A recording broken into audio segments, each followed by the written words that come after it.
All right, we'll go ahead and get tonight's meeting underway. I'd like to welcome everybody out to our Western Weaver Planning Commission. Today is October 17th, just after 5 o'clock.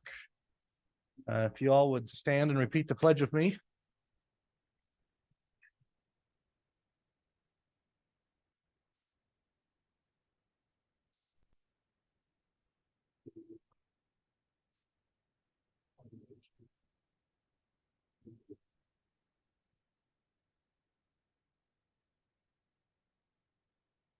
Thank you for that. We'll go ahead and let the record show that all planning commission members are in attendance except for Commissioner Neville, and we'll excuse him from our meeting tonight. First item is going to be minutes from our July 11th meeting. Any concerns or questions on that? If not, I'll accept a motion to approve those minutes. I'll make that motion, Chair. I've got a motion and a second. Any discussion? All those in favor say aye. Aye. Aye. Any opposed? That passes. All right. Next item is going to be our consent items. Any concern with the consent items listed on our agenda? Any reason to pull the consent items? Okay. If not, I will accept a motion to approve consent items as presented. A motion that we approve the consent items from our agenda. I've got a motion. Do I have a second? Second. Ooh, that was a close one. Close. It's heard. All right, any discussion? Okay, all in favor on the consent items? Aye. Aye. Any opposed? That passes unanimously. Okay, well, that was a simple agenda for us. I think most of you guys are here for our work session. Couple more items. Public comment for items not on tonight's agenda. Is there any public comments for anything on our agenda tonight? Not on our agenda? You wouldn't mind just stating your name and address for the record? I can do that. Douglas Hanson. I'm in West Weber. And item not on the agenda, which has my concern, and I think I need to bring up a concern to all of you. Since you as a planning commission get to be the guardian of the health, safety, and welfare of the community, I want to bring up a concern I have about some of the developments that are going on and how we can better help them along in how they work inside the community. As over the past couple of years, I've had experience with several developments, and they have been looked at, and you've reviewed them, county commissioners approved them, but I think they've been done in isolation. And I was a member of this committee, as Commissioner Aydelotte knows, that it took me a while to figure out that a subdivision or a development of some kind, when it's presented, you get to look at the subdivision or the development in isolation of surrounding areas. There are some concerns I've had over time that I've learned that there are elements to those subdivision plans and everything else that should be looked at. And your guidance in what you do, and you need to look at the surrounding area and how the impact of that development or that subdivision or that building excuse me, affects the surrounding area. One of the concerns I have, which I've dealt with several times in several areas, is example, irrigation ditches and drainage ditches, fence lines, and other points of access that can be curtailed or impeded or disrupted because of a development. And when you look at that development, there is no way that I can see that you inquire or is presented how that affects the neighbors. So in a couple of cases I've dealt with, they've had a roadway in particular and a ditch, irrigation ditch. Development was put in, it was all approved, but that impacted the irrigation ditch, and one in particular was mine. And the owner, the first owner of it, decided to fill in my irrigation ditch. Continue that example, I got a backhoe, hired a backhoe, had him pull it out, so it cleaned it up so I could irrigate a piece of property on the other side of that parcel. The owner later filled it in again. Requested in conversation with him that he can't do that. He can't impede my irrigation water. Well, he insisted he could. That required a lawyer and a request to have him open that up so I could irrigate. Now that subdivision or that piece of property that he had did not have anywhere on there that said there was a ditch. On the plat map, on the description, there's nothing in writing. When I talked to the realtor, she said, if it's not a designated right of way, if it's not described in the description, it doesn't exist. And I said, it does exist. It's been there for 60 years or more, and it's been used for irrigation through that piece of property to the other parcel on the other side. Well, didn't mean anything to the real estate. So when I approached the full-line planners, brought up the subject, it was kind of sort of, yeah, well, we'll see what we can do. Well, I had to push the issue and try to get the owner to make sure that that was opened up, because the state law says that you cannot impede water in a water facility, such as an irrigation ditch or a drainage ditch. So that was a problem, and that has occurred on a roadway, on other things where it when it crosses the boundary of the development, it affects the neighbors. I can illustrate other situations, and there's others ongoing. But you might look at or consider, when you talk to developers or somebody who presents, that you ask them, have they talked to, have they consulted with, have they coordinated with a neighbor to make sure that what their development does not impair, impede, damage, or halt activities on a ditch, irrigation ditch, drainage ditch, fence, other access, roadway, whatever it is, if it doesn't impact the neighbor. They should understand that what they do may well impact the neighbor. And I can say from my own experience that it does. And they are reluctant for me to talk to them. They're reluctant to change anything on their plan. So it's up to the county planners, it's up to you to watch that and make sure that they have done their coordination and they will not impede the neighbor's process, whether it's irrigation or drainage, whatever. It's an important thing. And some of you know, who have been farmers, that drainage is important as well as irrigation. You got to take the water off as well as put it on. I know one engineer I've talked to in another county, and he says that's one thing they do. They make sure that when they do a development, they go to the neighbors and say, we're going to move this irrigation ditch over here. How does that impact you? We're going to do this drainage ditch this way. How does that impact you? They do that as part of the course of their planning. So we need to make sure we install that into your inquiries or the full-timers inquiries to make sure that these developers, whoever's designing, building subdivisions, actually coordinate with the neighbors to make, excuse me, to make sure that they don't get it impacted negatively, adversely.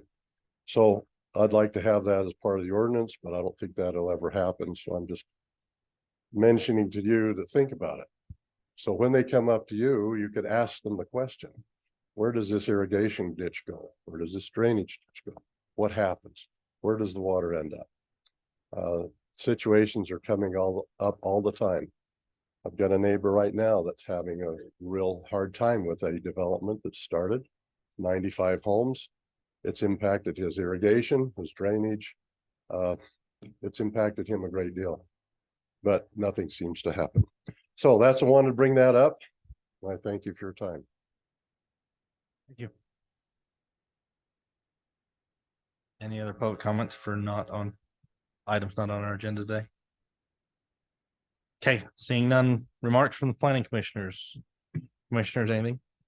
Just one note. I know it was about 3 years ago, we worked a lot on water rights and the water in our Section of the ordinance. the water section of our ordinance, I guess not the rights. And I remember a section about the headwater, the tailwater, and requiring something there. Do you remember?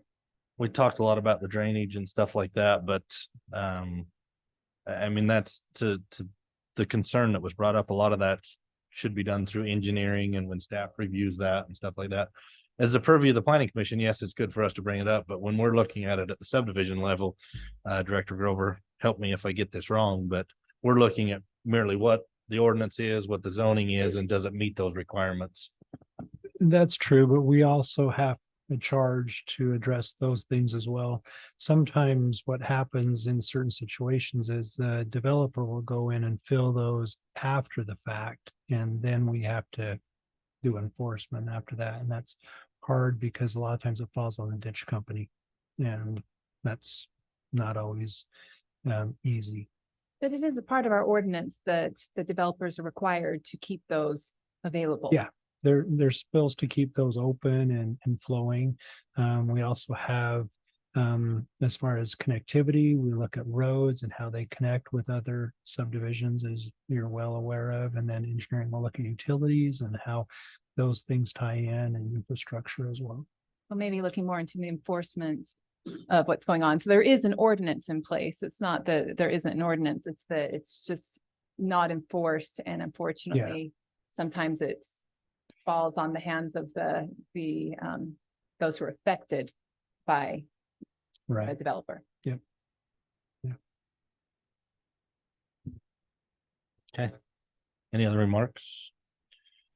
I got one, and just to, I guess, just for my sake, and kind of when we go through this and do these approvals on these, just for mine, and I know for June's sake and the minutes and stuff, when we actually get down to going through the findings, even if they're staff recommendations, I know it'll help a ton if, a lot of times we just say, as mentioned in the staff report.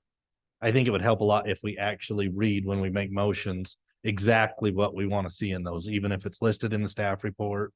Let's read that and make sure we read the findings when we, when we make motions on items. It just helps in the minutes and the recordings, as she's working through those. So I guess I would differ because we went through a training a few months ago and asked that we quit doing that so that we could condense our meetings and make them go more smoothly. And so if we're doing exactly what's in the report and we're not restating it, then June doesn't have to listen for variance. She can do a cut and paste. So maybe being very clear about where we're varying from it. But I mean, question for the director. We did have some training on that, and Commissioner Wickren, you're right. We did talk about condensing, but also if you feel that there's a little bit of ambiguity or clarity, I think we should, have that detail in there. If you're thinking that, maybe there is some questions, then I would definitely have things spelled out exactly, black and white. But if you say what's in the staff report and everyone's clear on that, then that would stand up, if it goes before the Board of Adjustment or anything like that. But it's important that you indicate as per recommendations and findings in there. But if you spell out the findings, it's always better to have more clarity than not enough. well, and I think the point with that is too, I mean, I know our agendas and staff reports are posted online, but a lot of the folks that come to the meetings, they see an agenda. They don't actually see what's listed in that staff report unless they go and look it up. At least that way we're making it clear what we are voting on, what the conditions will be before they move on to the next phase. And that's why I think it'd be a lot clearer if we actually read exactly what those are on there, just so everybody's in the know. But Okay. and I get the part about being speedy, but it really's come on some other, as we look through and listen to the recordings and stuff, it'll make things a lot simpler, I think. So. Okay. But other than that, anything else? Okay, Director, what do you got for us? I don't have anything. I just appreciate you guys working with us on changing the meeting to the 7th in November. So thank you. I'm not asking Liam, but we don't have any legal here, so that one will fall on you too tonight. All right. with that, we'll adjourn to our work session. We're gonna move through our first item here, work session number 1, Winston Park Phase 2. Applicant Wade Ramsey, and I'm not sure from staff whose is this. No staff yet? Mr. Rumsey? Good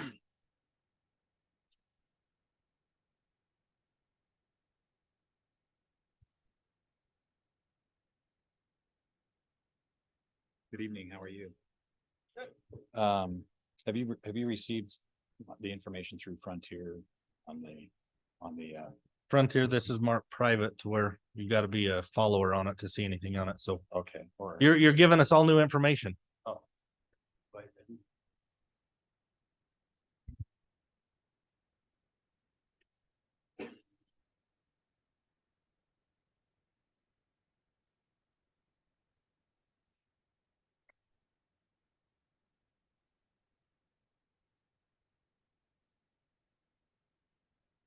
This is Winston Park in kind of the grayer area there.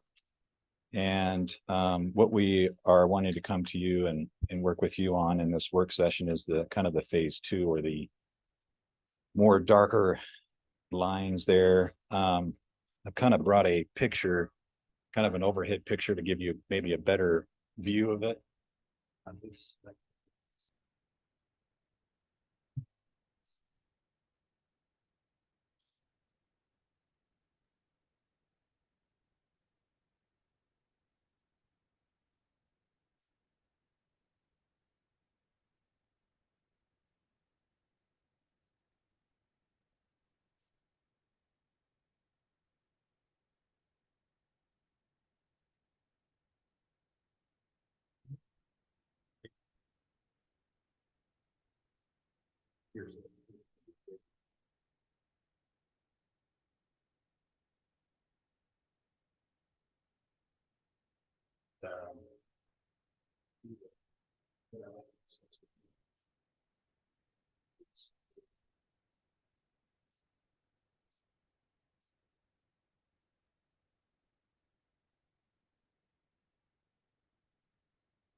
So this was.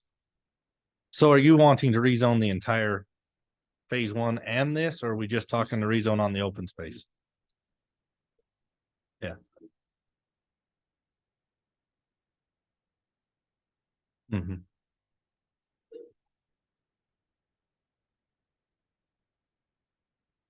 The new general plan.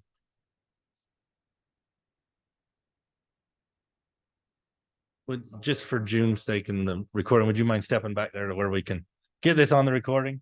Sorry, June. Sorry, June. So, I mean, I'll kick it off with some of my concerns I have with it. For one, I mean, that was all the density that went to it went over here. That ground in my opinion, has no density to it. It was moved. So this is where, you know, I spoke on this at the last meeting when Halcyon Subdivision brought the same thing up. Unless TDRs get moved into this somehow and put density to that ground, there's not density to it. I would or ask the question to staff is to get this down to the 3rd acre.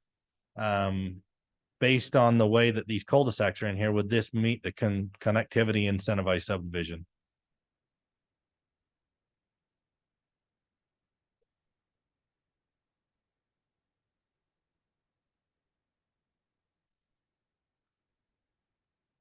Mr. Chair, we haven't typically with work session, it just comes to you first.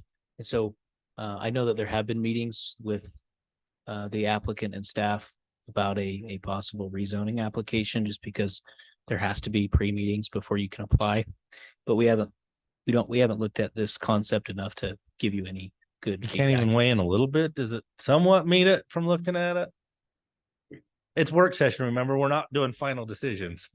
But I think that we have a say too, and whether that meets connectivity. And I would Well, say that's a big, Yeah, I Not. want to be able to have an opportunity to explain, you know, a couple of circumstances there, because it was brought up with staff in terms of the connectivity. But when you do phase 1, I mean, we didn't know we didn't know that this rezone opportunity would ever come. So, you know, you try to do the best you can in terms of planning for the future. But, you know, you have to do what you have to do, right? So a couple of things that I point out in terms of connectivity, the way I read it in the code is pedestrian and vehicle, right? So you got to look at those two areas. The pedestrian, there is a 20-foot emergency road that goes through from 1800 south to the phase 1. So it's a 20-foot wide, which was required by emergency services, right? So there is a vehicular access through that point there, but it's mainly through emergency, things like that. But, you know, in discussions, we can certainly make that a very nice pedestrian connectivity. So, you know, there's connectivity through pedestrians, through one subdivision to the next. And there is technically a vehicle. You can drive a vehicle through there, an emergency vehicle through there, because that's what was planned in phase 1. And then you look at, yes, there is cul-de-sacs and there is a stubbed out road. If you see here, there is a stubbed out road here, which we wanted to look at neighboring properties, and 35, so it's 3500 west is right here.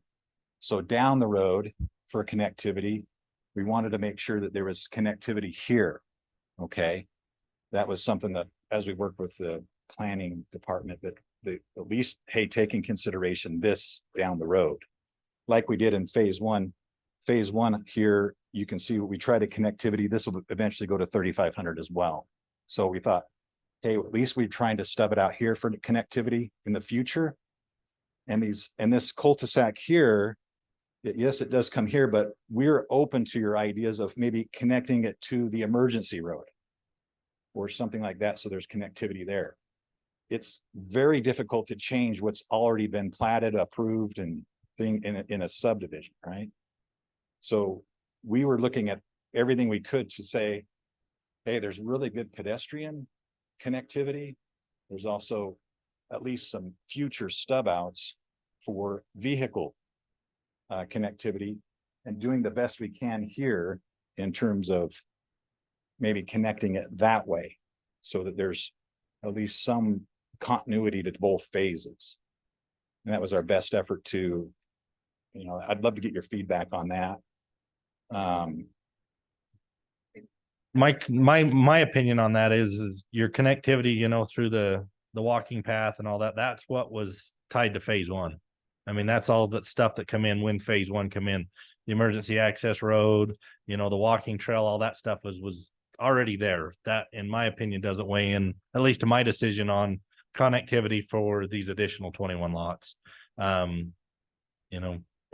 So these would be my recommendations. So it has been through subdivision, and you've definitely done some work on this area. But I mean, this is building on land that couldn't have been built on before. So the way I see it is we definitely have to get some building rights, because right now there are no lots, no homes can be built there. So some TDRs transferred to the area. And then to get the density, I think the two cul-de-sacs would need to be connected for me. Now, if you lose a lot when you're connecting them, you have that lot that you wouldn't have to get a TDR for, because you can transfer that to a different part of the area. I think that would be fair. So if you're destroying some lots to connect those cul-de-sacs, you can use them, in my mind, in the subdivision.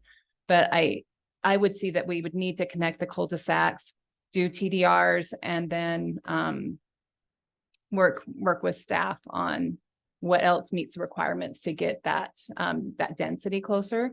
And yeah, so if you connect the two cul-de-sacs above, it's nice to have that path through, but then you can have the cars come through as well. I don't know who's drawn on the screen there, but you took the thoughts as I'm sitting here looking at my plat doing the same thing. In my opinion, the only way to get a connectivity incentivized on this to get to that 3rd acre is that connection's got to be made into that addition right there. And I would add the other two above as well, going through, so that you're connecting where it says, yeah, right through there. And that the pathway kind of goes through that. And I mean, I guess in trade for that, you tie those in, there's no longer the requirement for the emergency access road anymore. There's a chance that more lots could be platted in that area, correct? Yes, but TDRs would have to be brought in for any lots that exceed the original So let me phase one lots. Yeah, let me Yeah. ask you a question. So we did phase one, right? Let's say the original Winston Park had no idea that these, and I know connectivity is, I knew it was a big issue. But,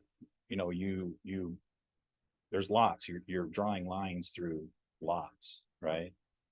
And so, those lots have been sold, potentially to somebody, right? To a builder or something like that. So is there any other alternative? I mean, in my opinion, so when you did your phase one, you put an easement on this open space that it's gonna stay open space. Right, there's an easement that sits on there so like Commissioner Wicker stated, there's no rights to build anything there. And so, and I get your point, some of these lots have been sold. I don't know, you're the developer, you did phase one. You'll know if those all have been sold or not, or if there's a way that potentially, I mean, those could be replatted to a point that some of this could come into play, but as part of the general plan, when we looked at the area and, took the input and zone or put on the potential to go to third acre on all this stuff is where, one of the requirements was connectivity. That's a big thing. And I totally understand the way the land lays out and the way that open space was there. I see why it's been drawn the way it has, but I don't think, in my opinion, it meets the criteria within that connectivity incentivized subdivision to get it to that point to meet the requirements to the third acre. On top of the need of development rights are going to have to be purchased somewhere and brought to the property to give the rights to, of those 21 lots. So Commissioner Favero, you look like you was going to say something. I go back to the same thing. The rights were given up for this building area, for the potential of this building area because of the smaller lots over here on the original subdivision. They've already been platted. Probably a lot of them have been sold. Connectivity, these are issues that are after the fact. We gotta work through the issue of being able to develop this first. And connectivity can play a role in getting there. As much as I want to say, I don't like these open spaces. I didn't like our old code that required open spaces for density. That's why, we have a different code. We have a different general plan now that facilitates smaller lot sizes.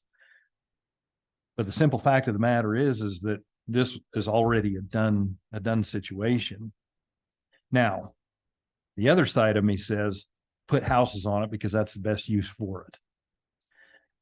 So we're caught in this, in this tug of war that the best thing to do with it is to develop it. But at the same time, how do we develop it when those rights don't exist? So I think that's the first thing that has to be, worked through. And in a different way to address it, but saying the same thing, I think that's our first issue is getting it to a point where we can develop this.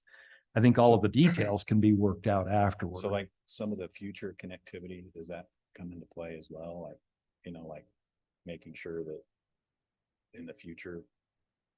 Well, and then also the connectivity with the pedestrian. I mean, it's the way I read it, showing both vehicle and pedestrian, right? So I think to a certain degree, right. To a certain degree, yes, in my opinion, but at the same time to a larger, I mean, you're getting 21 lots here, if I'm looking at this correctly. Yeah. And, I guess you could account for a certain percentage of those lots, within the connectivity conversation, but it doesn't account for the whole thing. And so to get to where that connectivity means anything in my view, we have to resolve the issue of being able to do this in the first place. So how do we get there? I guess that's the question. And unfortunately, we've had more than several of these. There's some other developers in the room tonight that have gone through this process. And it's a tough, it's a tough thing because we've already dedicated this, so to speak, to what it, to what it is in order to get the subdivision that exists. Maybe, So, maybe, yeah, any other comments on the connectivity? I have some other things maybe that would help. Oh, just Commissioner Favero, I think the problem's been solved. It's TDRs. Yeah. We just do TDRs, and then, so I think that hurdle has to be, so first you'd have to be willing to buy TDRs, and then we get to your connectivity. And I think to get to this density, for me, it would require, yes, some sacrifice on what you've already started to develop. But I mean, the payout is that you could get to develop something that didn't have the opportunity before. Mhm. So to me, that connectivity would be kind of a hard stop, because I live in Uinta Highlands. There wasn't a lot of control over connectivity, and now it's causing a lot of problems with our streets as we're getting more roads. I mean, more residents that are taking alternate routes, and so connectivity for pedestrians, for cars, it just creates a better community. So we're really pushing that because of the community that it creates. And my thoughts to it is talking on the connectivity through the pedestrian accesses to what's already there. In my book, that doesn't, I mean, that was done for phase one. To look at it to benefit phase two. I mean, yeah, there's the one point there off of that cul-de-sac that they can tie into it, but my thought is I wouldn't look at that as part of the second phase. So Commissioner, anything else on the connectivity or the TDRs? well, the TDRs, just one more comment. The TDRs, there's not a TDR bank out there. So that's why that brought me all the way back to the beginning of this thing, because there's nowhere you can go without going out and negotiating with somebody that wants to sell off their TDRs to just say, I got TDRs for you. And that's why I punched that so hard, is because we've got to get there first before we can get to the rest of this. So. Yeah, on the TDR too, I just want to make a comment that this is not a receiving area at the present time. We'd have to create an ordinance that would allow for this to be a receiving area, or the applicant would have to apply for that. It's on our list, but we haven't quite got there yet. I would make that recommendation. Yeah. Right. Because I agree with Commissioner Favero's comments. I mean, it's not good ag, open space ground. Homes would fit best in this area. And if we can preserve ag somewhere else by those TDRs, that's where my support is. Commissioner McCormick? Yeah, I think the ship's already sailed on this. You still own the ground right of way. Yeah. And how you gonna justify that to it looks like lot 154. They're down all along all your borders you got to those people that you sold that as open space. Well, we did build it into our CCNRs, that we heard rumblings when we were doing phase one. We built it into the CCNRs at some point, possibly if the ordinances or whatever changed, Oh, that's good. that would potentially be, and we Well, have it's still that open language in in my there. mind then. So that is a good point. We kind of at least forward thought on that one. Mhm. So Very good. a couple other things, beyond the connectivity along you can see just from the picture, this is not prime agricultural ground, right? And I know some of you probably live out in that area and know this piece of ground very well, but the other thing we did with Winston Park is which is here, we needed, this is our frontage. So we brought through the culinary water line, secondary water line. We widened the road and, put a new storm drain in all along that frontage. So everything is basically there and all improved and upgraded. And so, I mean, that is something that is a part of, that you go through the process to show how you're going to be able to provide those services there.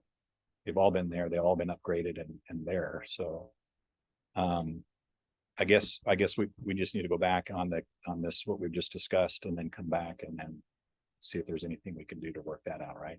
Just one question on those utilities. Did you stub the sewer all the way to the east? Or did the sewer stop The where? sewer stopped in the intersection there.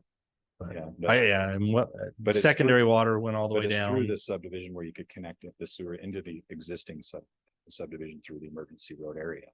Hmm. But storm drain, there's a brand new Mhm. storm drain that went through there. Upgraded culinary, secondary, water lines all through the frontage of that road there, so. Which, and I agree with you. It's all there, but that was part of the original. I mean, that Yeah, had to be done in order to absolutely. get the, Yeah, that absolutely. original I'm just saying approval. that it really does benefit having something there, to have some homes that can be a lot better than what's there now. And I would support that as long as we can figure out the connection issue and get the TDRs there. I like it. I mean, Okay. otherwise it's gonna be, it's alkali and a little bit of sagebrush and, that's, in my opinion, that's the best use of this property. Okay, And if, like I said, if we preserve ag somewhere else on good ground that someone's willing to sell, and if we can work on the ordinance and I just recommend working with staff to, if you make the Director Grover, help me, if the applicant applies to get that ordinance bumped up, it's gonna come a lot quicker than when we finally get through the list, right? That is correct. So maybe that's a way to get this moving quicker on your end to get that TDRs to where this could be a receiving area. And, maybe just on your own, start talking with some of the landowners and farmers out there that might be willing to, sell that. It's, I think Commissioner Favero stated, it hasn't been done down here yet. I know there's been some in the Upper Valley that's taken place.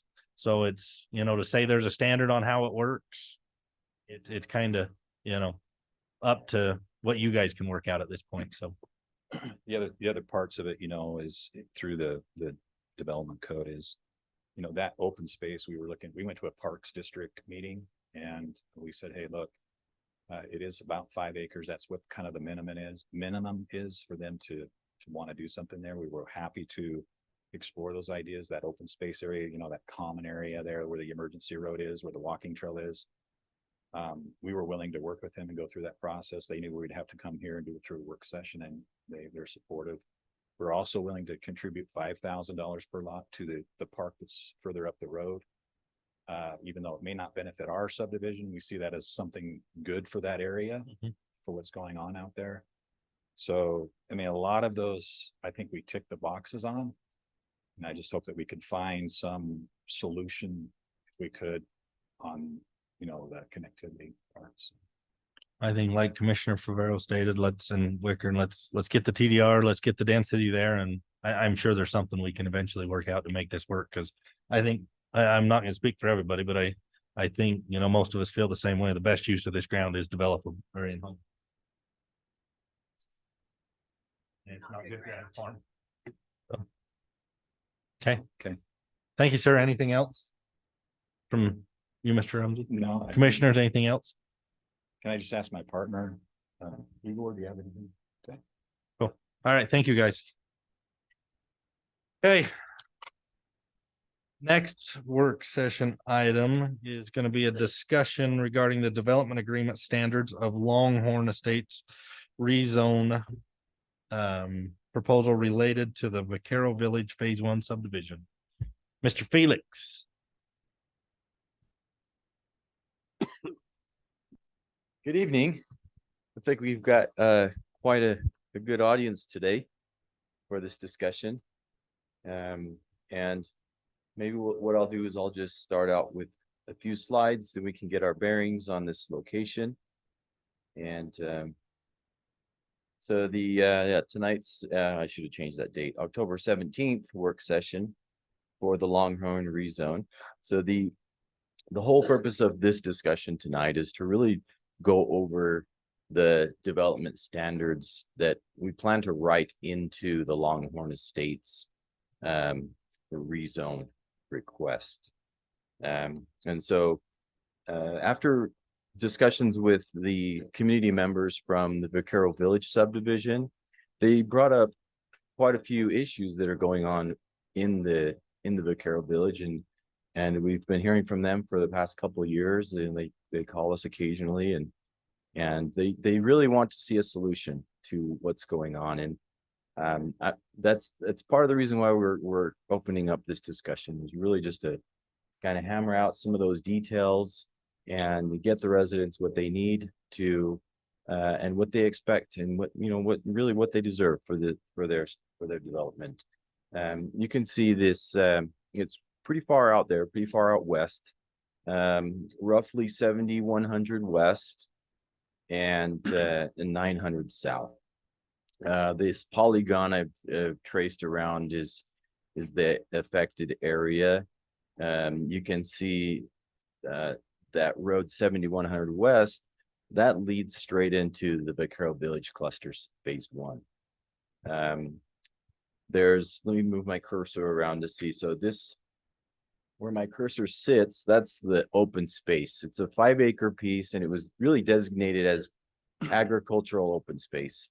And so that's locked up. It's tied up in an open space easement right now, and that's part of the Vaquero Village phase 1. And so with the today's discussion, the planning staff have put together some development standards that are specific to Vaquero Village phase 1 and the Longhorn Estates. We can discuss those in further detail. And here's an image of the Vaquero Village phase 1 cluster subdivision. One thing I'd like to point out is some of the things that the residents requested in our meeting when we had it a few weeks ago. So parcel open space, actually it's labeled common area A. That's where the retention basin sits. So that will likely remain just the common area for the open space. You can see open space parcel B. And that's just kind of a little sliver there on the west edge of those lots. And then you can see lot 16, the way it's shaped, it kind of extends westward, that little sliver there too. And so lot 16 is it basically includes that portion. And then parcel B, the residents would like to see parcel B just to be part of each lot. So lots 25 through 19 would kind of just absorb that open space area. Staff's recommendation was to just replat it. Another option that might be a good solution in this circumstance to kind of clear things up is to just include this property, include Vaquero Village with the rezone application. So you would basically have RE15 throughout. It would allow the developer to come in and replat this, and then, they would still have some open space as part of Longhorn Estates, but it would be in a different location. Let me show you the concept for Longhorn. If I can put it right here. There. Yeah, 76 acres. Their proposal is to rezone to RE15. And so there's a number of things that we've included with the memo, as far as, the public improvements required, as far as street right-of-way improvements, right-of-way widths, landscaping, parks district contribution. And there's also, if you turn your attention to the memo, item 7.4, where it talks about developer performance. And staff, we were thinking that a way to help, I guess, instigate and ensure that the Vaquero Village improvements are done correctly, we would have written into the development agreement that a rezone could be revoked and it would just revert back to the A2 zone. That's an option. And then as far as, timing, what starts the clock, things like that, we haven't quite worked out some of those details, because that is an important detail is some of that.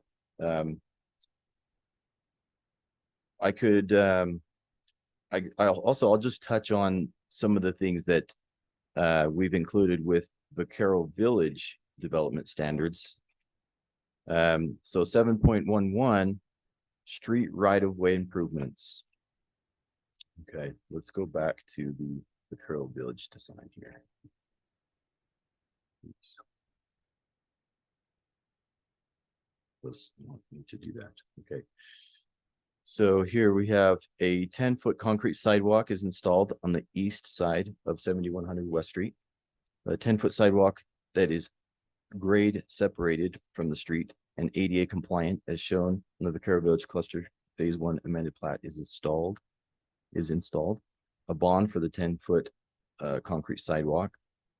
And so that kind of brings up what the residents, also another request of the residents is, you'll notice that this plat designates pathways and it's going around the perimeter.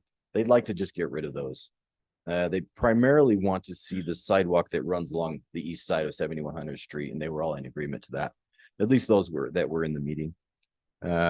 Improvements to the secondary water system. You can see 7.1.2, where it mentions the secondary water system shall conform to all requirements of section 106.2.010 of Weaver County Code. And that's really just making sure that the system is designed in accordance with either a local district, a local water provider, or there's some type of design standard that would be involved to make sure that this secondary water system is designed appropriately and that it functions well over the years. Stormwater and detention management. That's another issue that I've received several calls on the west side of this development. So along lots 25 through 19, they were having issues with this standing water that had nowhere to go. And a solution to that would possibly be if there's a drainage ditch that's close by, that drainage ditch can be made to prevent water from pooling on the west edge of the subdivision. And drainage canals are designed to move water from the west edge of the Vaquero Village Phase 1 and connected to a functioning drainage connected to a larger regional system. Again, not knowing all the details, I'm hoping that the developer and the residents could come to some type of solution that would get rid of that standing water. That is an issue. And then also escrow. And that brings us to staff's thoughts on that regard was to when Longhorn Estates comes in for subdivision or for development, that they would replenish the funds that the county has in order to pay for the Longhorn Estates. The Vaquero Village subdivision improvements. That way they can just be completed. The county will have that guarantee in place. And then also the 7.1.5 mentions landscaping. So landscaping of parcel A of Vaquero Village cluster subdivision shall be escrowed and completed in accordance with the landscape plan originally approved for Vaquero Village and is completed prior to conditional acceptance of improvements in Longhorn Estates. So yeah, our real intention is to really just kind of link these two together, just to tie these two developments together, because that's really how it should be. And that way, interested parties and county can remedy the issue that's been plaguing this area for some time. That really concludes what I had to say. I mean, any questions on some of these things that I've walked through, and I'm happy to. I got a few. Okay. And I'll kick it off. So I'll give you my opinion. First off let me ask some questions, then I'll give you my opinion. So if this moves as I look at the plat map, will you pull back up Vaquero's plat map? Sure. So my question is, so this parcel down here, this open space C. So what happens if we move forward? Are they kind of the same comment that's been dedicated, I'm assuming, as an ag open space easement, conservation easement on it? What happens here? So they're moving it to the back and that's going to stay an open space back there? Yeah, Longhorn Estates does have a plan to move that open space. So that's what this Yeah. space chunk is up here. Yeah. That's 5 acres. Okay. Answers that question. I was like, where's this going? So, I mean, now I'm going to give you my opinion. The rezone and stuff like that, I don't have a lot of concerns that it moves forward. But I'm in favor. The escrow needs to be made whole. And not one building permit is issued in the new area of Longhorn, now going to be called, until Vaquero Village Phase 1 has been brought up to standards. These folks have lived there far too long, and promises and everything else has been made, but nothing's been fixed. You know, at least from the information I've been getting. And I think that development agreement should state that before they issue building permits in the new phase or in the new part of Longhorn, Vaquero Village needs to be built to the standards to what it was supposed to be put in originally and make these folks whole. I'm going to speak on the part of doing away with open space B. Sounds like the best use of the ground. A 50-foot easement back there and this has been a long time ago when it come through, and I'm trying to remember if I was still on the commission at that time or not, but that 50-foot easement back there goes to nowhere unless it comes out through lot 16. And the way I read this, it just dead ends there. So there's no point of that in my eyes. There's no there's no connection through there. It needs to go away. And I agree. The best use is give it to them lots, let it go there. And at least then, hopefully they'll maintain it. And I don't know what the condition of it is now, but if it's weeds and everything else, at least if the lot owners own it, then it's, at least hopefully they would maintain that area. So that's my thoughts for the moment. Chair, don't mean to interrupt. What was the initial intent of that area B? Do we have any idea? It was just I believe it was just kind of a remnant from the previous version. So the very first version, it was designed with the old cluster code in mind. And I think that's part of the reason why it was just there and left there. Sorry. Go ahead.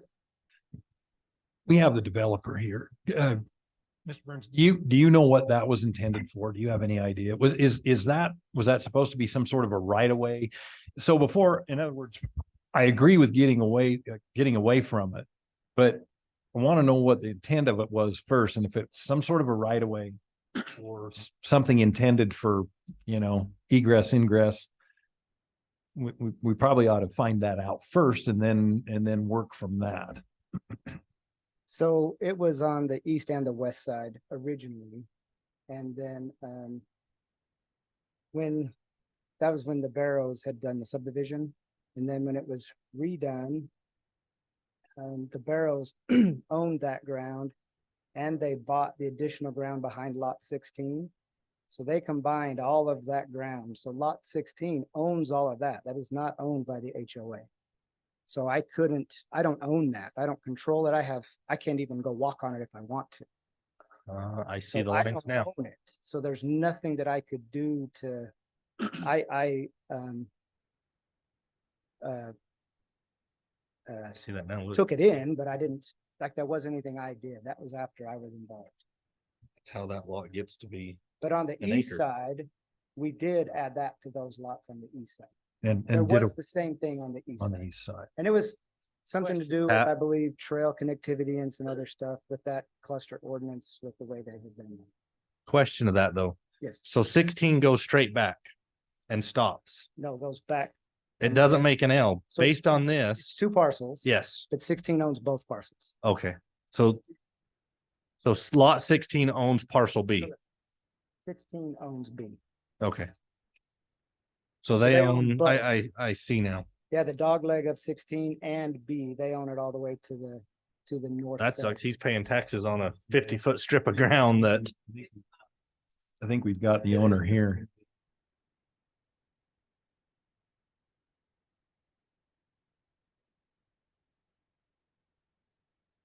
Sorry, Chair. It's just, No. just all. yeah, I want to get it figured out. So if you can weigh in on it, sorry, just give us your name just for the record. My name is Jacob Stampick. I'm one of the homeowners in Vaquero Village. So this here is the documentation that actually shows the long portion of the L is actually owned by Riley here, who lives in Are you in 16?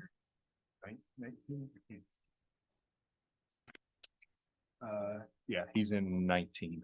So 16 owns one and 16 owns The the other. short strip and 19 owns the other. What we are planning on doing is I'm actually going to buy half of that strip from 19. And so what we would like to do is replat to show that it would be 22 owns everything from the south edge of the property line north. And then 19 would have the strip from the south edge of 22 to the south edge of 19. But right now, I guess the concern with that is I guess it shouldn't matter, Director Grover, because I'm sure that went into the open space calculations on the original subdivision. But as long as there's a restriction on it. No, that was taken out. That It was? wasn't part of the open space. It's privately owned. It's privately owned. so Yeah, it's not part of the couldn't be open part of- space. I wouldn't expect it to be part of the open But space. it was owned by the HOA originally, which was calculated as open space originally. Possibly could have been counted as. So the HOA really Just like legally an ag couldn't parcel or an open sell space. Could it. be When it was individually owned. redone, it became It private. just has an easement. Just like what we did on the east side, same thing with the west side, but just one owner instead of multiple. So, Same thing. so is there an easement over this? Classifying it as open space, or we don't know We'd that? have to look into that. Okay. Yeah, I think currently from our understanding, it's agricultural land. And as part of the rezone, we would like to get it reclassified essentially so that put a building on it or something like that at the back edge. And as well, the other thing I'd like to point out, if you look closely between 22 and 23 on the north edge of 25 and 26, and then on the south edge of 16, there's actually a 10-foot easement or pathway that's showing there currently that was, I think, originally supposed to go to a pathway that ran along the back side of the properties. That's something as well that we would like to get rid of if we could. I believe it's a utility easement. It runs all the way to the back We edge. typically do a 10-foot utility easement around all of the every subdivision we do a 10-foot utility. I could be wrong. It says 10-foot pathway. It does, but to Mr. Burns's point, generally, there is a 10-foot utility easement on all edges of the subdivision, Right. correct? This might be a good situation, as Felix indicated, to include this, if you choose, to have this part of that rezone, so that we can come in and review this under the the new zone, as opposed to what it was originally approved under. So in order to do that, just help me with that process, so we're all aware, Director Grover. Basically, all the homeowners or lot owners in Phase 1 of Vaquero would have to be in agreement to do that. They don't necessarily have to be in agreement with the rezone of this, but they would have to, if this was replatted, they would have to be in agreement with that. But it does, now that someone has made this big enough to read, right under B, it says 46,875 square feet common area. It was HOA property. And that's where if it went to the R1 zone that they're requesting, that would not be necessary. If Quit this was messing with it. rezoned. I was just looking if this was the recorded plat or not. Sometimes we get the wrong plat on. It wasn't recorded. Oh, that is what I was gonna say. So on this sheet here, Well, that's even smaller.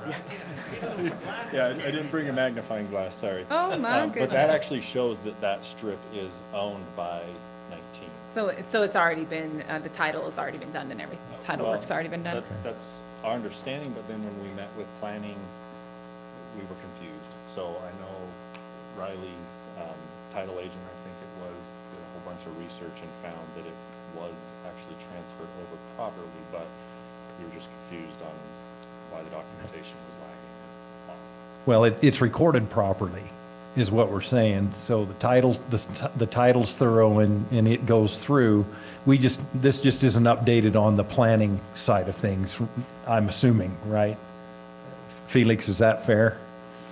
Well, what do you mean by updated on the planning side? Updated to say who owns this, rather than having it say common area. It's just not updated and giving a name there to ownership. Yeah, I mean, typically common area is part of the HOA ownership. That's pretty standard. It could be privately owned too, if you're under the cluster code and you met the acreage requirements of at least 5 acres, then it could be individually owned. But in this case, we would see this as common area HOA owned. And so, So what I'd like to see is another round of this. Sorry, Pat. This is my suggestion or my wish list. I'd like to see another round of this with this cleaned up, with the ownership issues, the way that they should be, not the way that they're listed here. And I'd like to see this thing so that we have a better understanding of what's what. Because it happens every once in a while where we get caught in a trap where we think one way because of the way that it's listed, but it's actually not that way. So since this is a work session item, that would be one thing on my wish list, is to clean this plat up, to show ownership of what's on first and who's on second. So that that's right there in front of us. I don't think that's a big ask. Director Grover, you tell me, if we can clean this plat up the way I'm No, asking. that could be part of your requirements for the rezone. Okay. Can I ask a question about the water and the new pathway layout? What you're planning? So I would assume the reason the pathway is along all the backyards is because for pathways, I mean, we like them along the front of the houses, but then they interfere with people going in and out of their houses. So there's areas where it's nice to have them through the middle of the backyard so that you have continuous pathway without interference from cars. And I'm not saying that's what we have to do here, but I wonder if that was the intent. But does this pathway connect to any sort of system? I mean, we're kind of in the middle of nowhere here, so. No, it does not connect to anything in the area. And so the request is to have pathways along the street in front of the homes. Is that what I'm That's right. hearing? Yeah, just on the east side of that. And tell me about the standing water. You say it's at the front of, like, is it on the street front yards you're having trouble, or is it the back? It is. Yeah, so I can speak to that. So it's actually on the west and the east side that we had issues. So it runs along the back side of the west side of the property. So essentially Where parcel B B is, is. parcel yes. B, and Yeah, then and then on the east side, and the along flip the side. back side of their properties, they basically had the same issue that we did of water working up towards their properties. I think some of it is just coming from fields. I think it drains off the fields, and like on the west side, it drained into an old irrigation ditch that was pushed in part way, and so it couldn't hit its natural drainage point anymore to the drainage ditch, and then the water was just pushing up to our properties. Okay.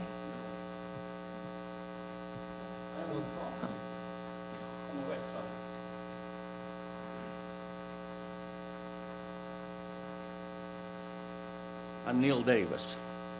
I own the property on the west side. So next to B, sorry, this is, I'm sorry, I can't see it. I'm partially blind, so this is the property west along. side of the- Okay. so the other side of B is what we're talking about, that property. Okay. When they had water problems, it was during the spring. Because they went and they dug, well, yeah. They dug along the fence on their side of the fence and then dug onto our property and dropped into the county's drain ditch. Didn't know about that till I went down and seen that they had dug. So I gave Pat an okay, put a temporary pipe in till they got this mess straightened up.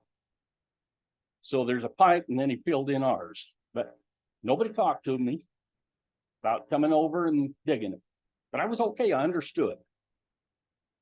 But the drainage over there, the fall, when my uncle had that property, all went to the north.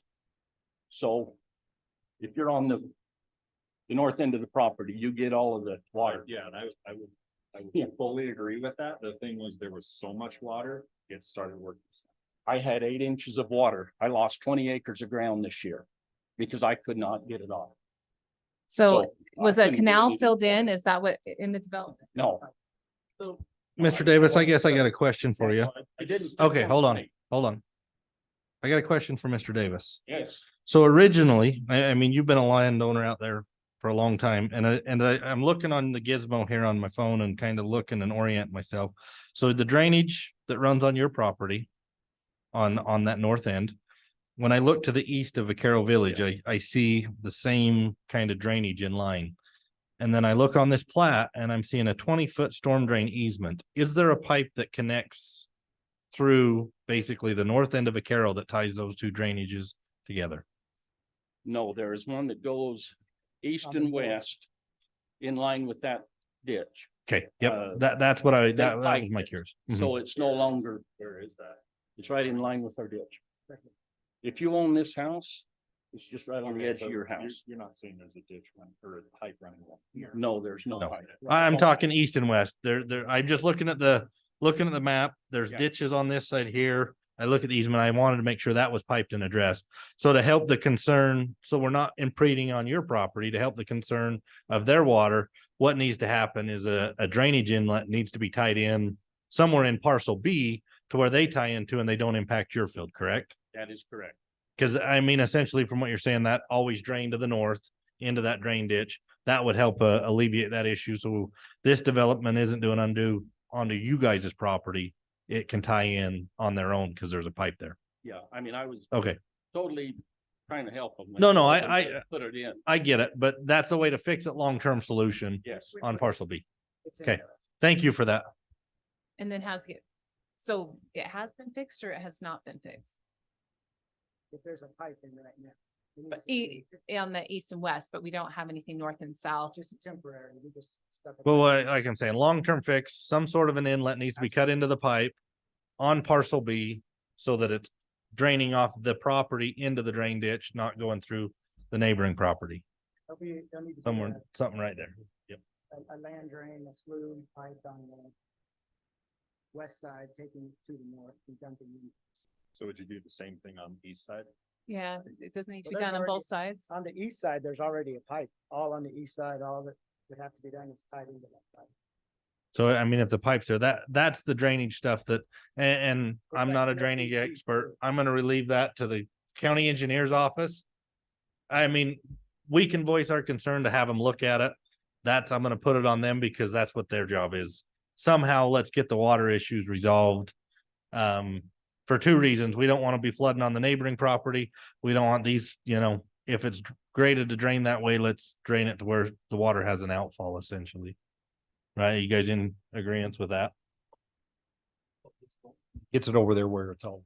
Exactly. And then I'm presuming this drain runs down to 7,500 and drops in somewhere else. Probably in the big drain.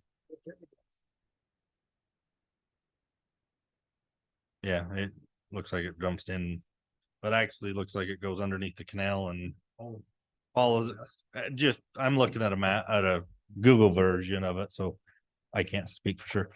Okay, so So to clarify, Mr. Stampick, was it? So you're just concerned about making sure that it drains off of the east and west boundaries of the development we don't have water backed up. Yeah, I don't think anybody had issues with water. Like on sides of properties, front yards or anything like that. It was all coming from the back and. pushing up Just the in. back pushing in. And so if that's taken care of, and funneled into the east-west drain on the other side, then that should solve the problem. Okay. all right. Oh, sorry, the pathway really quick. Yep, back to the pathway. So what is currently along 7100 West? Is it just sidewalk? Or is there nothing? So it was escrowed in when the subdivision got approved. The barrel's escrowed for the sidewalks. The escrow money is still there. But it was a 10-foot pathway and then no sidewalk on one side.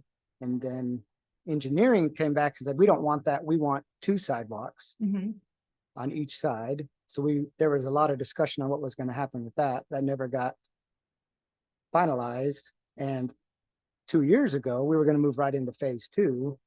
And then everything happened with the sewer and everything got stopped with the, not sewer, but sewer. So when that got stopped, we were just going to wait to put everything in, but that's been 2 years now. And now we finally have the sewer problem fixed and we're ready to move forward with going through phase 2. So the solution now is sidewalk on one side and a 10-foot path on the other side. Is that what I saw in the report or am I missing something? No, it would Just a 10-foot path. 10 foot on the east side. It's right there. But no sidewalk on the other side at all. Through this first phase, once it moves into the second phase, then there would be sidewalk on both sides, correct? So do we know what the resolution is going to be to this 10-foot pathway if engineering wanted a sidewalk on both sides or, I mean. I'll Has do that whatever. Has that topic ever come up again? We talked about it in our meeting 3 weeks ago, but it was just brought up that we need to get that addressed. So with what planning staff recommends and then what engineering approves, we can hash that out. That won't be a problem. And that will be in the development agreement, whichever is decided on what is done. And I don't know if we let the residents help decide. Doesn't matter to me. I'm down with whatever gets put in the development agreement. And are the residents, I mean, if the engineering comes back and says they want a 4-foot sidewalk on one side and a 10-foot, is there land and are the residents gonna be okay with? It's in the easement. It is within the easement. Okay, that was my concern. Okay. Yeah, it is within the easement, but I will say a lot of people have landscaped all the way to the curbing. So there'll be places where they're ripping up trees and other decorative curbing, stuff like that. Okay. I guess if I could, on the topic of sidewalks in general, that kind of goes down the path that we as residents have a big concern with phase 2, and that's just safety overall. There are a lot of little kids in this subdivision, and it's a quiet street, and a lot of us bought out there because it was gonna be a quiet street, even with the 18 homes in phase 2. So, you know, street lights, crosswalks. We've even talked with our street being a collector street. We're very concerned with people speeding. So is there the possibility to put speed humps in or something to keep it a safe street for all the little kids that are constantly out there playing? So That's more of an engineering. It is, but engineering it will not be doing speed humps, but they'll be looking at other traffic calming mechanisms to. We've already got the curb, which is going to help considerably. And if there are that many kids, maybe having a sidewalk on both sides of the street, it may sacrifice landscape, but it might provide more safety. So you don't have people crossing the street to get to the pathway. yeah, I guess on the topic of safety as well, is there discussion about doing a crosswalk with like lights or anything like that on 900 to get to that park? To the park. Because we almost had one of the kids get hit there by a vehicle recently. So Yeah, that's things that they'd look at with the traffic study if it warrants that. And then also we have chatted with the engineering department briefly about the 10-foot sidewalk, but that would still need to be worked out. Yeah, and I think those details can be worked out. At least it sounds like from Pat. Yeah. But I think it also to the point, you know, I think we need to take some weigh in from the existing landowners in there and you know, get the feeling there. I kind of agree with you, Commissioner Wicker, and I don't want to see the landscaping get tore up, but if there is a concern, you know, maybe it is better to have a 4-foot sidewalk, because I do agree this is going to be a busy road, especially when you add, what is there, 76 new homes potentially. And then a lot of the children are going to go to the park across the street, which 900 is another concern, but I mean, the sidewalk doesn't have to be straight as long as it's within the right of way. Sometimes you can work around existing trees and some landscaping, but I haven't seen this. To address the light, what I had proposed was like what you guys have here in Washington, you push the button. It's like not a stoplight. There's no way UDOT would ever approve a stoplight. We could put in the flashing lights with the sidewalk. I would propose to do that in the development agreement. I think that would be I think that would, I mean, as long as engineering's good with that, I would like to see it. I think there's some huge benefit to that as this grows. Yeah, we'd have to work with engineering on it. But I mean, if Pat's willing to do that, I would like to see that if they approve it in the development agreement as well. Okay, are we good with street right of way improvements?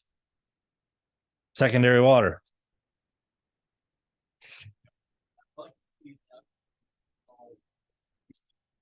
Meeting these folks.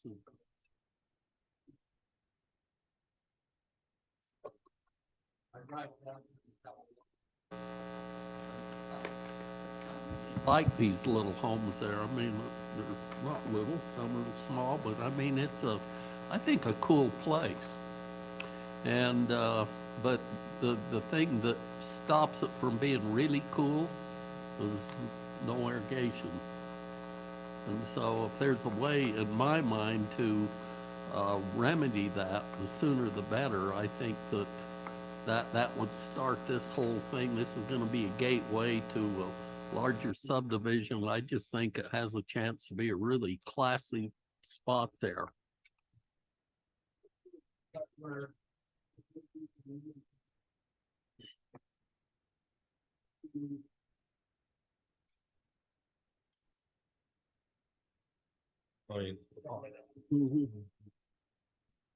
Yes, that's.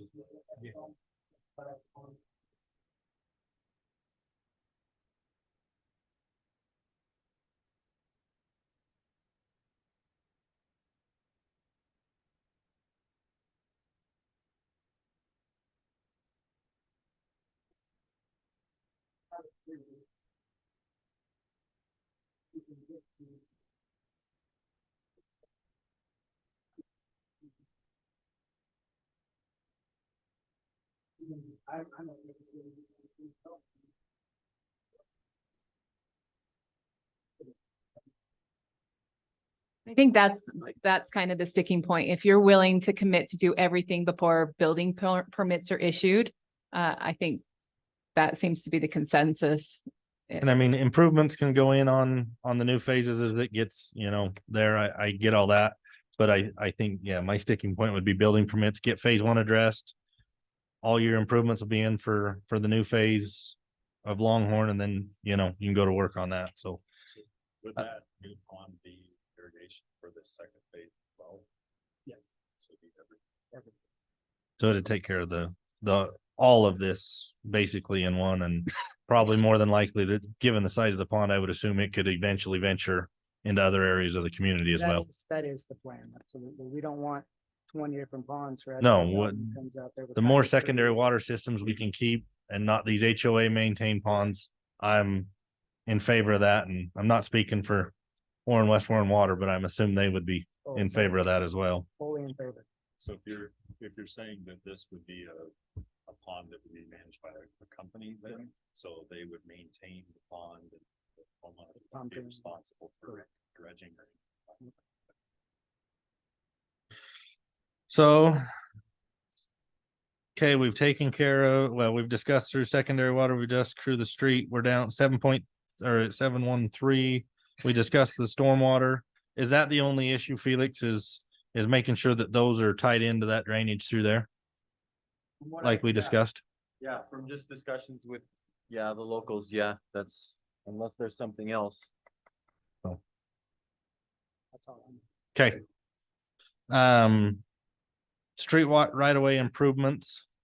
So now we're gonna kind of back out of Vaquero a little bit and talk more in the new Longhorn rezone. So this states the east half of 7,500 west would have to be improved to the 80-foot right of way width to comply with the substandard street ordinance, and 7,100. So help me understand 1 and 2, Felix. So is that only talking to the extent of this subdivision? So basically the north side of Vaquero? Because there's no way we're gonna get 80-foot right away on a 66 existing plus 10-foot pathways and put that impact on 7,100, right? That's right. It's existing. That's right. So I guess my next question, at least from planning commissioners, where is the benefit of taking that little section and bubbling it out to an 80-foot right of way where it's 66 now? Because it's gonna go nowhere. I think what it would mainly, you would probably notice it when you're looking at it on a map. But if you're driving down the road and you see, oh, okay, once I enter Longhorn, the roadway is going to look very much the same. You're just going to have, it's just gonna look better. You're gonna put another 14 foot of asphalt on the road. That's just an undue cost, in my opinion, to the county to maintain that much more hard surface. You don't want to increase that. Just the- No, asphalt wouldn't be increased. Just the right. Just the right. Okay, but what's the intent of the right of way? Is that for future on the north side of the canal? Is that gonna come through there? Because if there's no intention of that being more of a major collector or even a minor collector coming over the canal. Director Grover, I don't know, do we have any information along those The lines? only thing I was wondering if you're looking at larger pathways along that area. And is that the case? I don't know. Well, yeah. Like bigger than the 10-foot one? No, 10-foot would be max. 4-foot, 5-foot is our typical. And then when you get into 10-foot, that starts allowing for more bicycle and pedestrian activity. So that's what I'm asking here is, are you looking at that? And if that's the case, then that would warrant, something like that. But if it's for more pavement, and there's no need for it, I'd probably say no. But also it could allow, if we need to have, if you have traffic along that area for additional turnouts, for turn lanes. And so that may be of a benefit at a later date too. But if it's just to increase pavement width, I would probably recommend no to that if it's not necessary. My only concern is where 7100 is already there and it's a 66-foot right of way. I mean, setbacks are built to that, everything else. I think we've missed that chance for an 80-foot right of way through there, just in my opinion. And I mean, it obviously with the 66 that's existing, there's enough to put a 10-foot pathway. Granted, it's going to be right on the road, my assumption. So I guess if we did leave the 80 back there, they could at least separate that through. Offset the road too, and you don't have to, if it's only on one side, then you just offset the road, but you have more. Yeah, on one side. Yeah. Yeah, but as far as expanding 7100 through the existing subdivision, I mean, looking at lot 26 back to A, you've got no opportunity to make that a wider road at this point. And I don't know how many feet that is, but Well, if you ever want to go over the canal, that'd be over $1 million. And that would, I mean, for what? to get to the other side. Good point. I mean, I think the connections need to be stubbed. I'm a very strong advocate of leaving that stub to the north as well. I see it's in there. I mean, it's not improved, but I think that needs to be reserved for a future connection going to the north. Are these pathways? So. Will you, Are these pathways down here? Right here and here. so basically, Felix, what Commissioner Favero, so what's that between? Ah, there we go. 5 and 6, 10 and 11. Are those pathway easement? Oh yeah, it's a 30-foot trail easement. See, when they make it big enough, we can read it. Helps a lot. Okay.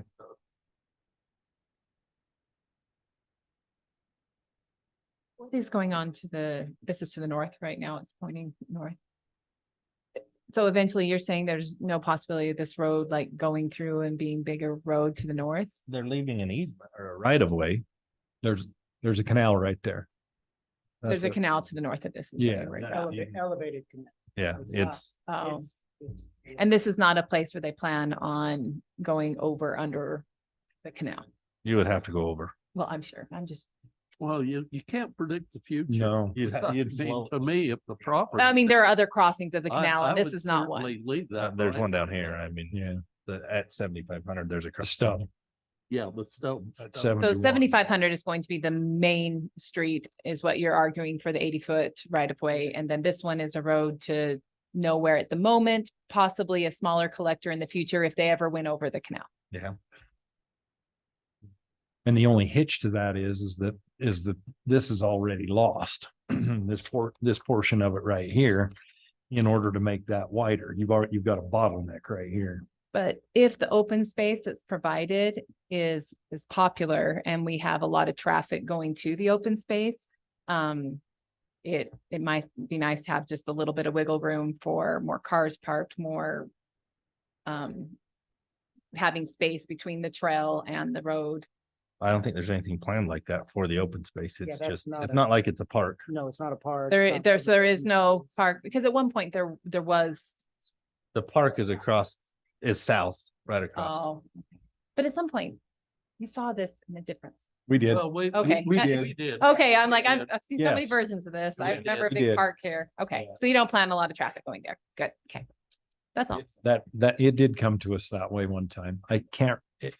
I don't. Like a I don't know trail if you around brought it the that lake way or. and- Like a year and a half. Right. ago. Oh, Yeah. long time. Yeah, like a trail around the lake. Okay, yeah. Okay. So where do we want to leave it in there as the 80-foot right of way? I mean, if they build it to 66, at least the county owns the right of way for future expansion. So. I mean, I'm fine with it staying 66, but at least have the right of way. Then the setbacks are meant for it's Whatever happens. Yeah. in the future. Okay. A street connection is made to the east boundary, so I'm assuming that's what is down there below lot 1. That's in there. We've got the street adjacent pathways and mid-block pathways. Good with that. Don't see the mid. Right here. Yeah, Between 5 and 6 and 10 and 11. All those, but not through the middle of the development. But that's not required. Okay.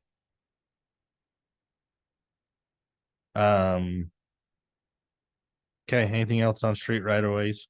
Everybody good with that? Landscaping. So you can basically create some CCNRs or whatever it is to go in accordance with the new ordinance on waterwise landscaping, Yes, and that they will, all lots within the development will implement waterwise. yes. Cool. Each lot owner shall submit a landscape plan with the building permit application for the primary structure, so I'm assuming planning or staff will review that to ensure it meets the ordinance. Is that what that's in there for, Director Grove or Felix?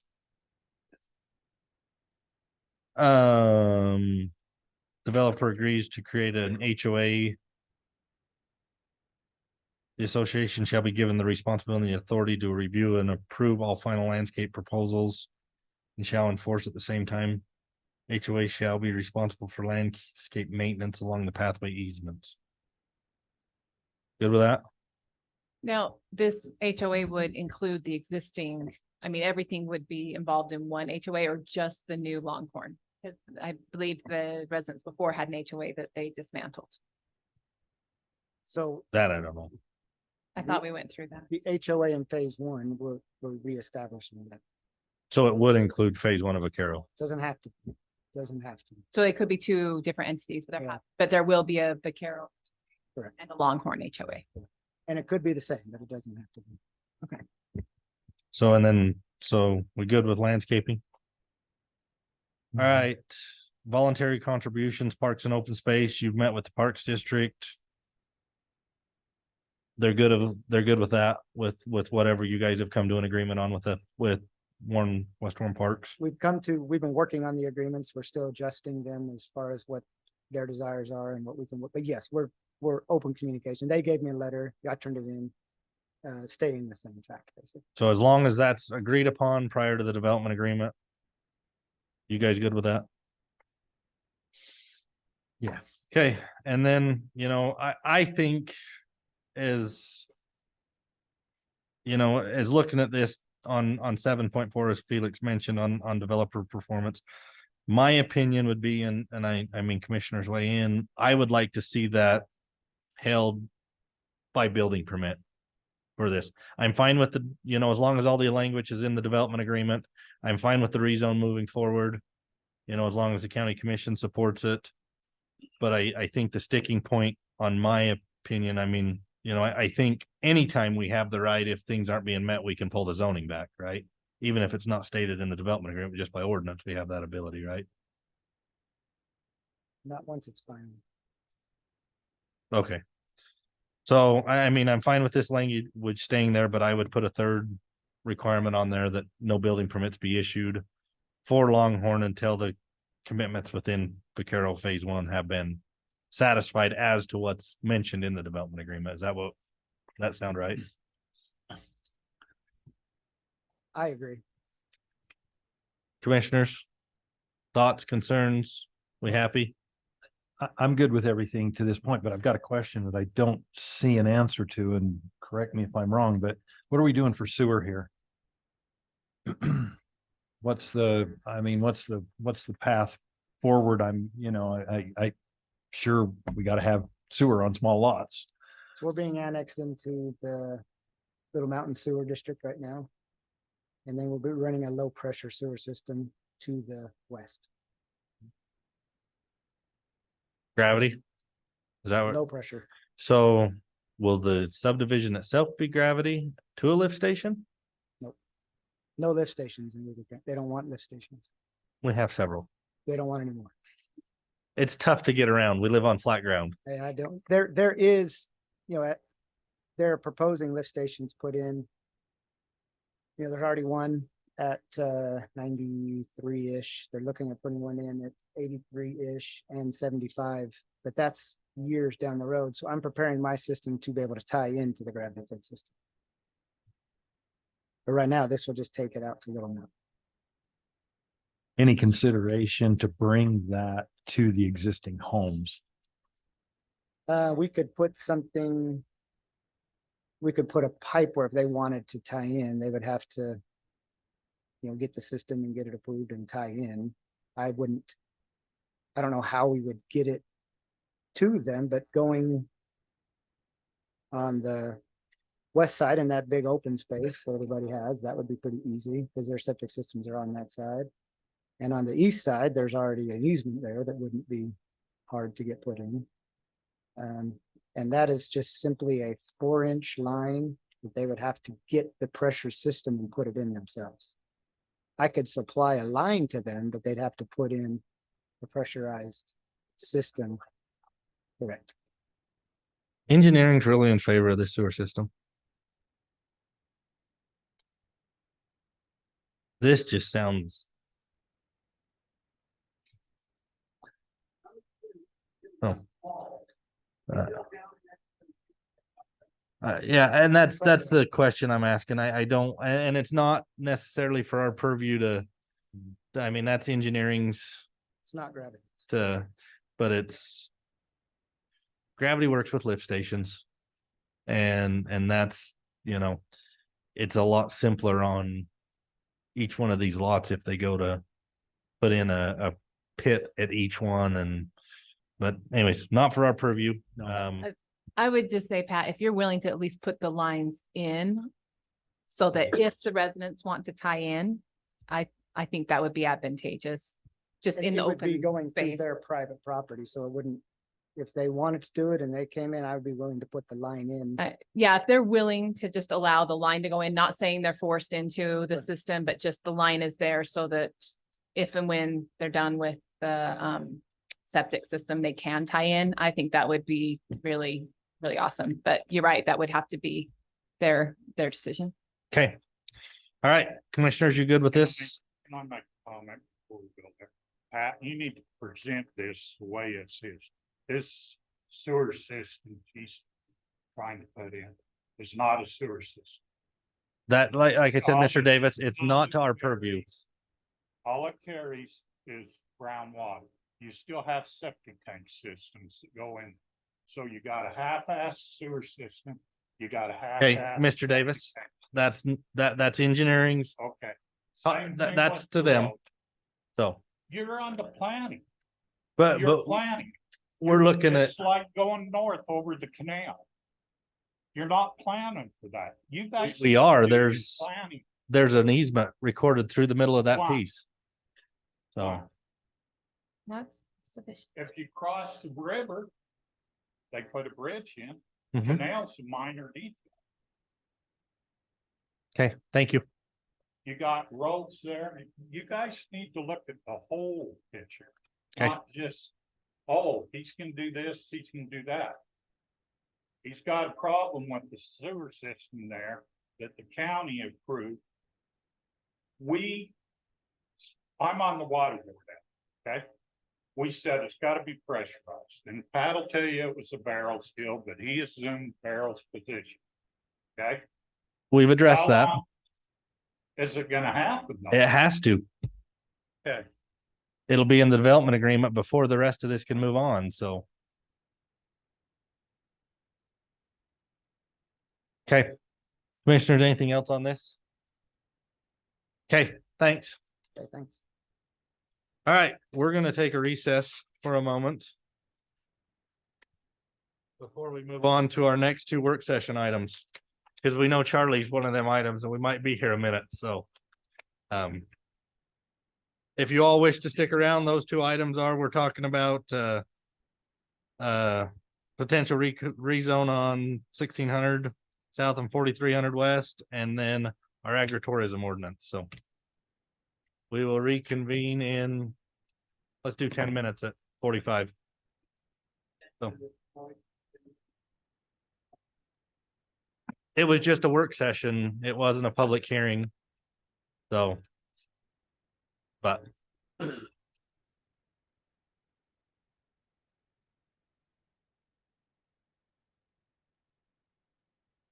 County commission, when county commission takes this through, there'll be a public hearing held on the rezone at that point. But this was just merely an item as a work session to discuss the parts of the development agreement that will be presented to the county commission.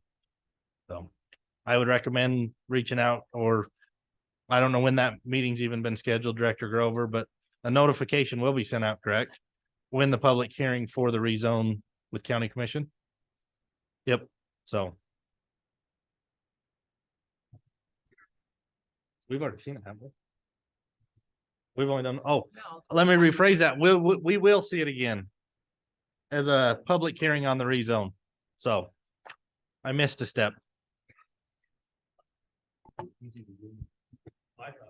We talked about it so many times. I thought. It was built as much as. Thank you.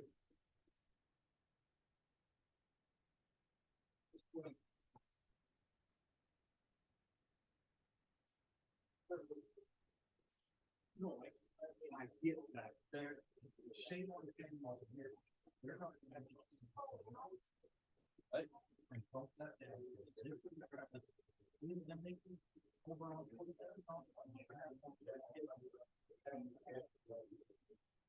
So that part,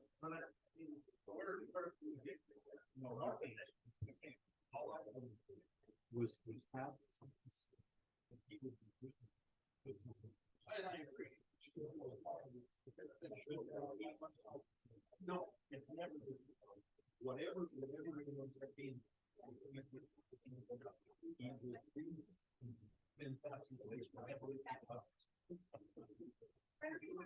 We do it over there? If you guys are good with it. Finish the meeting over there. It's a little easier to hear. Yeah. Unless we got the note. Or again.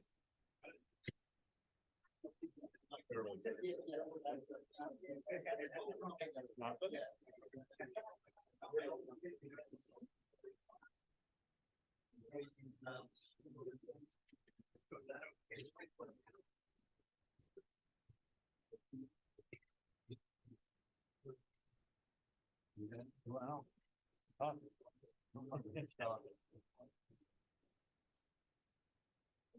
All right. You don't want to turn you loose.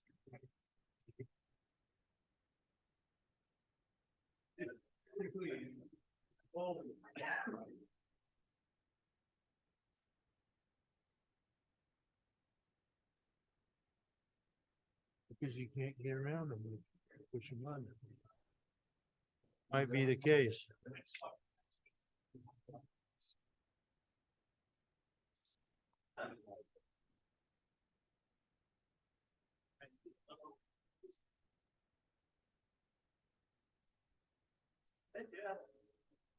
Were they in there?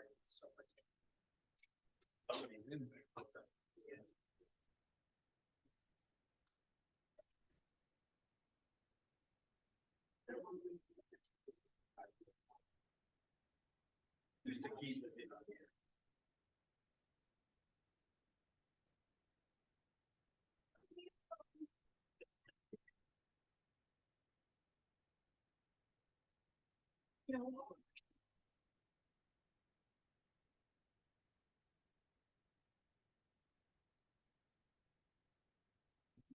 Getting warmed up, it makes the will keep going, right? Takes a second. You didn't beat it up and then say, by the way, we're. Yeah.